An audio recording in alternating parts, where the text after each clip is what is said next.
കനത്ത തോൽവിക്ക് പിന്നാലെ വിമർശനങ്ങൾ ഉയരുന്നുണ്ട്. വിമർശനവുമായി പി ജയരാജൻ. പാർട്ടി തെറ്റിതിരുത്തൽ പ്രക്രിയ തുടരണം, ജീർണതകൾ തിരുത്താതിരുന്നാൽ ജനങ്ങളുടെ വിശ്വാസം നഷ്ടപ്പെടുമെന്നും കുറിപ്പ്. BJP നേടിയ 3 സീറ്റുകൾ അപകടകരമായ വലതുപക്ഷവൽക്കരണത്തിന്റെ മറ്റൊരു തലമാണെന്നും പി ജയരാജൻ ഫേസ്ബുക്കിൽ കുറിച്ചു. അർജുൻ കല്യാടുണ്ട്. അർജുൻ കല്യാട്, വിമർശനങ്ങൾ ഇനിയിപ്പോൾ ഉയരും.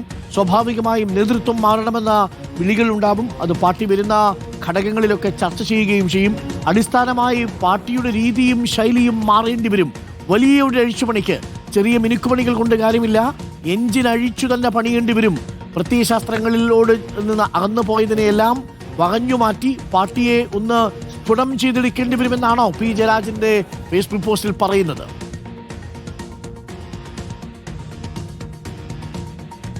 ഡോക്ടർ പരിശോധിച്ച് തിരുത്തേണ്ട പാഠഭാഗങ്ങളുണ്ട് ഈ തെരഞ്ഞെടുപ്പ് തോൽവിയിൽ എന്നുള്ളതാണ് പി ജയരാജൻ ഫേസ്ബുക്കിലൂടെ പ്രതികരിക്കുന്നത്. നിയമസഭാ തെരഞ്ഞെടുപ്പിൽ വലിയ രീതിയിൽ പി ജയരാജൻ ഉൾപ്പെടെ മത്സരിപ്പിക്കണമെന്നുള്ള വികാരം പാർട്ടി പ്രവർത്തകരുടെ ഭാഗത്തു നിന്നൊക്കെ ഉണ്ടായതാണ്. പക്ഷേ അത്തരം തീരുമാനങ്ങൾ ഉണ്ടായിട്ടില്ല. എന്നാൽ ഈ തെരഞ്ഞെടുപ്പ് തോൽവിയിൽ പ്രധാനപ്പെട്ട ചുമതല തളിപ്പറമ്പിൽ നൽകിക്കൊണ്ട് പി ജയരാജനെ ഈ തെരഞ്ഞെടുപ്പിൽ CPM ഉപയോഗിക്കുകയായിരുന്നു. തെരഞ്ഞെടുപ്പിൽ തളിപ്പറമ്പിൽ വലിയ രീതിയിൽ മുന്നേറ്റമുണ്ടാക്കാൻ പി ജയരാജൻ്റെ ഉൾപ്പെടെ സാന്നിധ്യം ഗുണകരമാവും എന്നുള്ളതായിരുന്നു പാർട്ടിയുടെ പ്രതീക്ഷ. പക്ഷേ പി ജയരാജൻ ഉൾപ്പെടെ അവിടെ പരിശ്രമിച്ചിട്ട് പോലും പാർട്ടിക്ക് പിടിച്ചു നിൽക്കാൻ വേണ്ടി കഴിഞ്ഞിട്ടില്ല എന്നുള്ളതാണ് യഥാർത്ഥ വസ്തുത. ആ ഘട്ടത്തിൽ കൂടിയാണ് പി ജയരാജൻ ഇത്തരമൊരു പ്രതികരണവുമായി ഫേസ്ബുക്കിലൂടെ രംഗത്തെത്തുന്നത്. നേരത്തെ തുടങ്ങിവെച്ച തെറ്റുതിരുത്തൽ പ്രക്രിയ തുടരേണ്ടതിൻ്റെ ആവശ്യകതയും ഈ പാഠഭാഗങ്ങളിൽ, അതായത് പരിശോധിച്ച് തിരുത്തേണ്ട പാഠഭാഗങ്ങളിൽ ഉൾപ്പെടും. പാർലമെന്ററി വ്യവസ്ഥയിൽ ഏർപ്പെടുമ്പോഴുള്ള ജീർണതകൾ തിരുത്താതിരുന്നാൽ ജനങ്ങൾക്കിടയിൽ പാർട്ടിയെക്കുറിച്ചുള്ള വിശ്വാസത്തിന് മങ്ങലേൽക്കും. പാർലമെന്ററി അല്ലെങ്കിൽ 10 വർഷം തുടർച്ചയായി അധികാരത്തിലിരിക്കുമ്പോൾ ജനങ്ങളിൽ നിന്നും അകലുന്ന തരത്തിൽ, സാധാരണത്തിൽ CPM-നെ കുറിച്ച് എല്ലാ ഘട്ടങ്ങളിലും പറയാറുള്ളത് ജനങ്ങളുമായി ദൈനംദിനമായിട്ടുള്ള ബന്ധം കാത്തുസൂക്ഷിക്കുന്ന പ്രസ്ഥാനം പാർട്ടി എന്ന നിലക്കാണ്.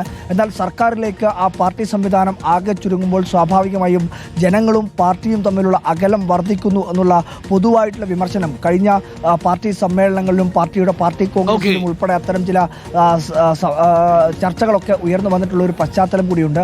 ആ ഘട്ടത്തിൽ കൂടിയാണ് പി ജയരാജൻ ഇത്തരത്തിൽ ഒരു തിരുത്തൽ പ്രക്രിയയിൽ ഇത്തരത്തിൽ ജനങ്ങളുമായി അകന്നിട്ടുള്ള അല്ലെങ്കിൽ പാർലമെന്ററി വ്യവസ്ഥയിൽ തുടർച്ചയായി ഏർപ്പെടുമ്പോഴുള്ള ചില പ്രശ്നങ്ങൾ അത് ജനങ്ങളിൽ ഏൽപ്പിച്ചിട്ടുള്ള വിശ്വാസത്തിന് മങ്ങലേൽപ്പിക്കും എന്നുള്ള കാര്യം ഉൾപ്പെടെ പറയുന്നത്. എന്തായാലും BJP നേടിയിട്ടുള്ള 3 സീറ്റുകൾ അതൊക്കെ ഗൗരവത്തിൽ കാണണം എന്നുള്ള കാര്യം കൂടി പി ജയരാജൻ ഫേസ്ബുക്കിലൂടെ പറയുന്നുണ്ട്.